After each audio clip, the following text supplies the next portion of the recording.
Communal Violence Bill. The Home Minister today made it clear that the bill will be introduced in this session of Parliament on a day in which Narendra Modi has slammed the draft bill in a letter to the Prime Minister.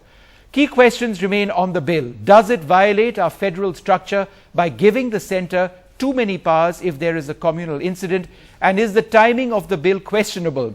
The opposition says that this is Congress vote bank politics, appease the minorities by trying to introduce a bill. That's the allegation. But we're going to continue debating this. Joining us, the spokesperson of the Congress Party, Sanjay Jha. Dr. Swamy remains with us in the studio, and Farah Naqvi, member of the National Advisory Committee, will join us as well. Dr. Swamy, what's the problem now? Because the new draft has key points which seem to have addressed a lot of your concerns. There was a concern that members of the minority community, members of the majority community would not be adequately protected, that this was a bill which actually protected just the minorities, and therefore you believe that there was a political agenda. But now the new draft proposes to be neutral between both communities. Well, it doesn't propose to be neutral. Even today, the facts that if a Muslim or a member of the minority, or what the group they call it, makes a complaint, then the police has to investigate. It cannot disclose the identity of the informant. There are many such sections which are not gone. The issue is this, that the country already has a criminal law called the IPC, and you are now bringing in a thing in which almost the burden of proof has been shifted to the Hindu community, whoever causes the riot. Fixed that. No, it's not fixed. You see, whatever, take for example section 70, 71, 72. Okay. Just see what it says. It says the minority is not required to give any evidence in support of his complaints against Hindus. And that remains. That remains. Yeah. So it's rather than going into this detail of all these sections which I have tabulated and seen for myself, it's the mentality that you are wanting a separate bill on an issue for which we already have the laws. Why do you want this law unless you want to create an impression amongst the minorities that we'll protect you against the majority? This is the issue. Okay, let me put that to Sanjay Jha. Sanjay, another allegation is that the timing of this is no coincidence. The opposition alleges that the Congress is trying to cash in on the minority vote by pushing this through. This isn't, as Dr. Swamy says, all that fair. It hasn't genuinely balanced out the interests of minority and the majority community. Vishnu, the tragedy is that in India, when there are communal riots, whether in Gujarat or in Assam or Muzaffarnagar or wherever it may be, there are people who die from various communities. So it's not about playing politics here. It's very unfortunate. That's not the case. And I think, let me explain to you the whole rationale behind the bill. It's very straightforward. A history of a review of all the communal riots in India clearly, state that communal riots are organized. They may start off on some kind of a local factor, but as you saw in the case of Muzaffarnagar, they get organized by political groups who are looking at voter consolidation. That's the brutal reality. Now, the second reality is that has been found, one can discuss all the communal riots in detail, that there is an institutional bias against those who are not the dominant group in a particular locality or a state.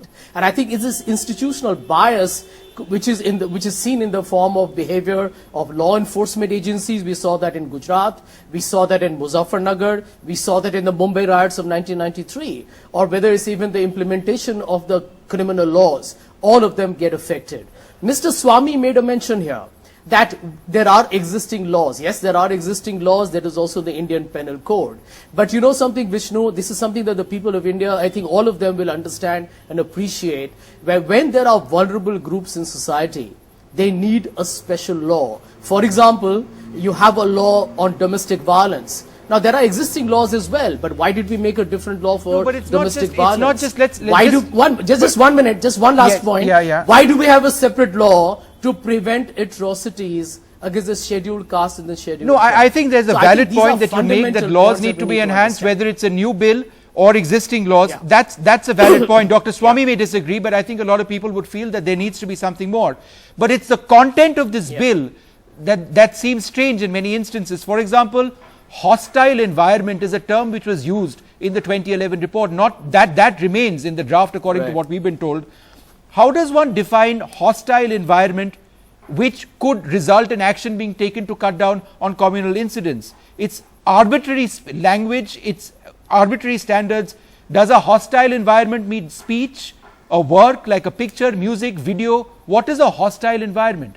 The question is important in a sense because the argument is you will say there is a hostile environment and the center will come crashing down on an incident for political gain. Well, Vishnu, let me tell you, it's very simple.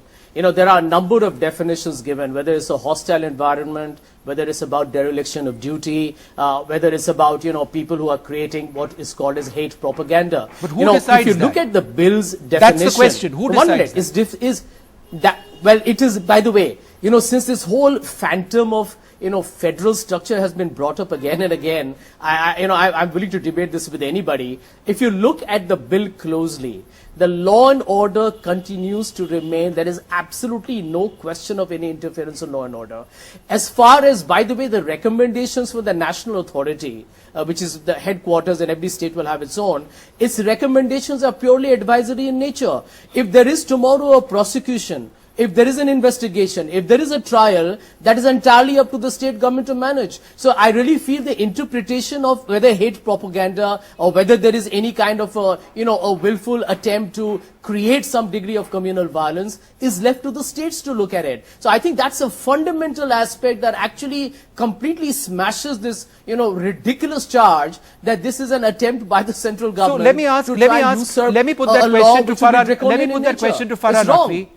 Farah, do you believe that the new suggestions of the draft have now diluted what you had initially thought about in 2011 to an extent that communal incidents can still happen without there being enough judicial redress?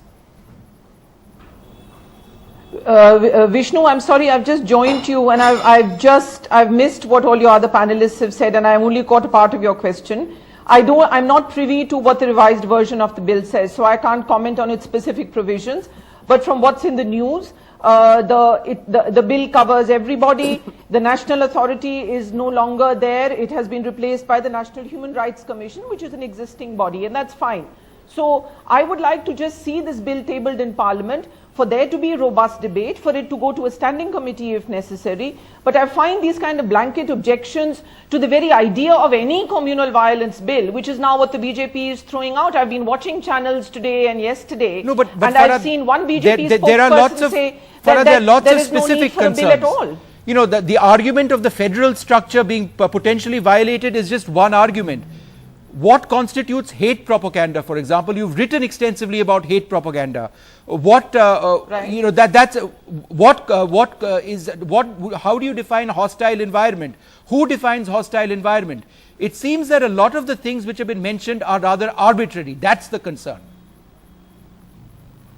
I don't think there is anything, at least if it's the draft that I am familiar with. There is nothing arbitrary about hate propaganda. It already, in fact, a version of it exists in the IPC, except here we don't require any sanction to prosecute somebody for hate propaganda. So Praveen Togadia will not require sanction. But in this case now, Farah, you will need the sanction of the state government, which brings me to my initial point.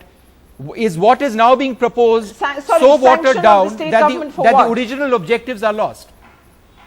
You will need the state government sanction now, according to the new draft.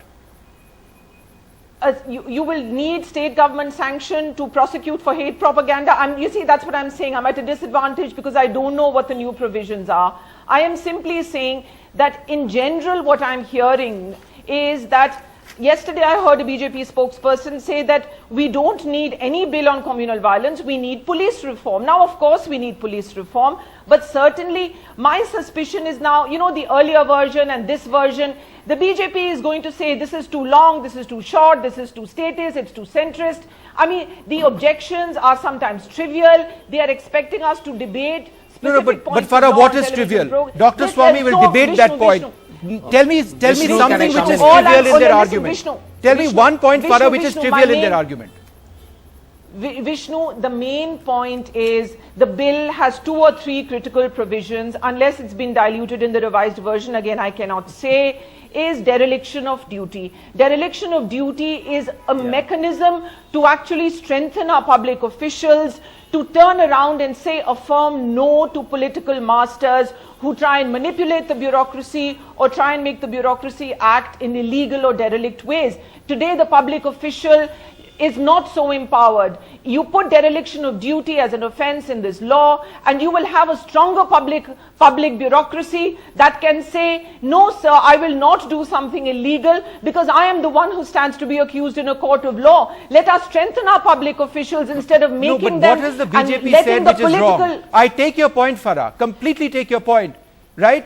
Officials need to be more accountable. That's what the new suggestions recommend. But what has the BJP said which is so wrong? Earlier today, one of the BJP spokespersons on your channel at 7:30 said that we should not be holding our public officials accountable. That is dangerous. I was absolutely appalled and shocked when I heard that. Dr. Swami, is that the BJP's position?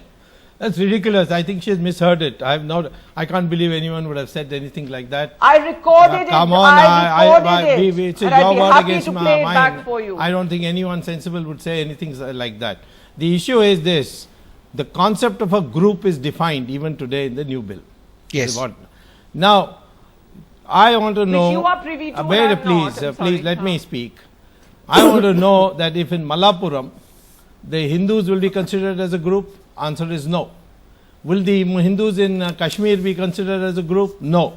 So this is clearly a bill aimed at putting the Hindus on the defensive the burden on the Hindu. It is an Sanjay, 1 second. All right, let Sanjay Jha come in. Farah, let you have the last word, but let Sanjay Jha come in first. And then I'll come back to you, Farah. I'm sorry, that's just lies. Yeah. Vishnu, yes, Sanjay. Vishnu, just let me tell you let me tell you the critical point. I'll answer both what Mr. Swami said, but first and foremost, it is very important to recognize that if a state government wants to stop a communal riot, it can do so. It has the powers to do so within hours, maybe within a day or two. But what you saw happening in Gujarat, and that's the reason why Mr. Modi is understandably very anxious, as is the BJP, what about Delhi was the abuse of the 1984? state machinery, which was complicit in that complete, which lasted, Gujarat riots lasted for a few weeks. But let me come to the critical point, that end of day, even if you look at definition, and Mr. Swami is talking about groups, you know, there is an attempt being made by the BJP, and I've been with a lot of debates with their spokespeople about making it into a Hindu versus a minority community. But this is a definition has changed. It talks about a linguistic and religious minority which is fluid depending upon the state you're in. For example, here we are talking about, here we were talking about a Hindu, we are talking about a Hindu being in a minority in Punjab. A Hindu being in a minority in the northeast, a Hindu. But isn't there a danger, Sanjay, in the word majority and minority being used? Let me explain. Communal violence is communal violence. That's right. Why do we need to bring in majority minority? Let me explain that. Vishnu, well, let me tell you, because that is the Farah, just 1 second. 1 second, Farah, I'll come to you next. That we have in different parts of the country. I'll give you an example. If there's a linguistic minority issue of a person from Bihar or UP in Mumbai getting harassed by, as we all know from Shiv Sena and other political outfits, they will get necessary protection. A Tamilian in Karnataka, if there is an issue, he will get protection. I think a Sikh outside of Punjab becomes a minority, will get protection. So I think we need to understand that this bill empowers everyone who's disadvantaged. Okay, fair enough. The scheduled caste, what about the Hindus in Dalits, Kashmir? the Christians, the Sikhs, the Hindus, everybody. It's a universal law. Farah, the concern which has been raised by the BJP earlier on is that if you are a member of the majority community, right, and you are targeted by the minority community, you are not protected. It's only the minority community that stands protected. This apparently has been fixed, but this was a concern with what you worked on in 2011 in the NAC. Yes, I'm fully aware it was a concern. It was a concern also raised by many of my civil society colleagues. And there is complete misunderstanding, lies being trotted out that it's Hindu versus Muslim. It is please not that. Almost all of us are minorities where we are. In this highly migratory society, Linguistic minorities exist all across this wonderful country of ours. But I want to come to another point. This bill should simply be tabled in Parliament. The objections to it, Vishnu, are, you see, if we've gone beyond who it covers, let's assume and be positive and say, all right, it covers everybody. That's a dead issue. Let's move on. Okay. What are the new sets of objections that are coming up every day? And that is what I'm, you know, Okay, really I take that point, finding Farah, the and I'm sorry I'm going to things have to interrupt Vishnu, because I Vishnu, do can need to just- close this no, no, can I program. just- One way or the other, this Can is I just come in this is with coming one into last Parliament. point? Farah, I promise I'm going to debate this with you at length because there's going to be lots of time to debate this. The government My says they're last, bringing it in. Vishnu, last 1 second, 1 minute, 1 point. A fresh incident of Muzaffarnagar stares us in the face. We have to have a justiciable framework for relief, compensation, reparation. Do not leave it to capricious What about governments treatment of to Hindus decide in Kashmir? when their heart bleeds. All right, okay, we can Of keep on course, going of- with this debate. We'll end it over here because this debate will come up in Parliament at some stage and we'll be looking at some of those points over here. Thank you all very much for joining us.